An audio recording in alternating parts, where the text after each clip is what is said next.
स्वागत है आपका आपके अपने यूट्यूब चैनल में। दोस्तों, मैंने पहले दिन आपको बताया माँ शैलपुत्री की कहानी, पौराणिक कथा, उनका दिव्य रूप, पूजन विधि तथा पूजा का महत्व। आज दूसरा दिन है। आज हम लोग बात करेंगे नवरात्रि के दूसरे दिन यानी माँ ब्रह्मचारिणी की कथा। नवरात्रि के दूसरे दिन देवी ब्रह्मचारिणी की पूजा होती है।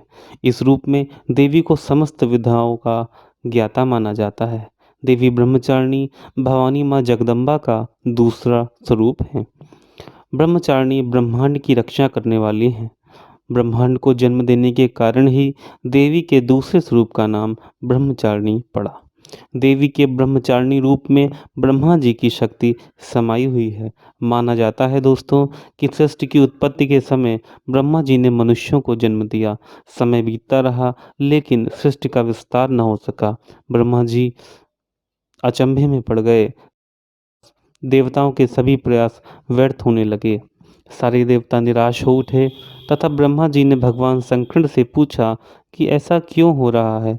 भगवान शंकर बोले, बिना देवी की शक्ति के सृष्टि का विस्तार संभव नहीं है। सृष्टि का विस्तार हो सके इसके लिए माँ जगदम्बा का आशीर्वाद लेना आवश्यक है। उन्हें प्रसन्न करना होगा।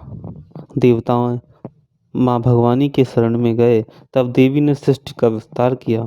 उसके बाद से ही नारी शक्ति को माँ का स्थान मिला और गर्भ धारण करके शिशु जन्म की नींव पड़ी। देवी ब्रह्मचारिणी कथा। माता ब्रह्मचारिणी हिमालय और मैना की पुत्री हैं। इन्होंने देवर्षि नारद जी के कहने पर भगवान शंकर की ऐसी कठोर तपस्या की जिसके परिणाम स्वरूप ब्रह्मा जी ने इन्हें मन वांछित वरदान दिया, जिसके फलस्वरूप यह देवी भगवान भोलेनाथ को वामिनी अर्थात पत्नी के रूप में प्राप्त हुई।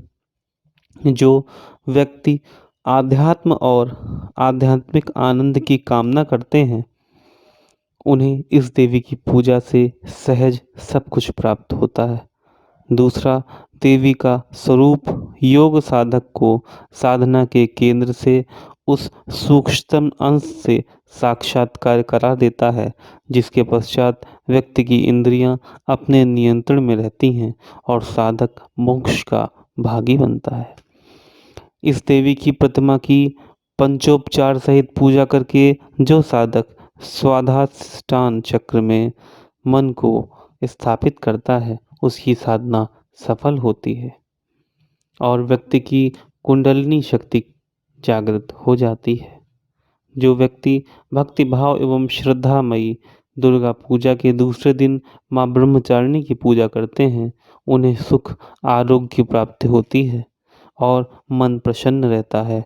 परिवार में शांति बनी रहती है। उसे किसी प्रकार का भय नहीं होता। मेरी आप लोगों से यही प्रार्थना है कि द्वितीय दिन यानी माँ ब्रह्मचारिणी की पूजा पूरी तन्मयता और लगन से करें और अपने जीवन को उज्जवल बनाएं। ब्रह्मचारिणी अर्थात जब उन्होंने तप श्रेया द्वारा भगवान शिव को पाया था, एक हाथ में रुद्राक्ष की माला और दूसरे हाथ में कमंडल धारण करने वाली देवी का यह ब्रह्मचारिणी स्वरूप कल्याण और मोक्ष प्रदान करने वाला है।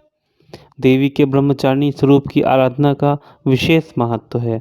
माँ के इस रूप की उपासना से घर में सुख संपत्ति और समृद्धि का आगमन होता है। इसकी पूजा विधि इस दिन की आपको मैं बता रहा हूँ। देवी ब्रह्मचारिणी की पूजा में सर्वप्रथम फूल, अक्षत, रोली, चंदन आदि से पूजा करते हैं माता जी की तथा उन्हें दूध, दही, शर्करा, घृत व मधु से स्नान कराया जाता है। वह देवी को प्रसाद अर्पित किया जाता है। प्रसाद के पश्चात आचमन और फिर पान सुपारी भेंट करके इनकी प्रदक्षिणा की जाती है। दोस्तों, आज नवरात्रि का दूसरा दिन की कथा का हम लोगों ने श्रवण किया। मैं आशा करता हूँ आपको यह कथा अच्छी लगी होगी। भगवान आपके जीवन में सुख समृद्धि प्रदान करे। जय माता दी। मिलते हैं नेक्स्ट वीडियो में तीसरे दिन। तब तक के लिए हंसते रहिए, खेलते रहिए, स्वस्थ रहिए। जय हिंद, जय भारत।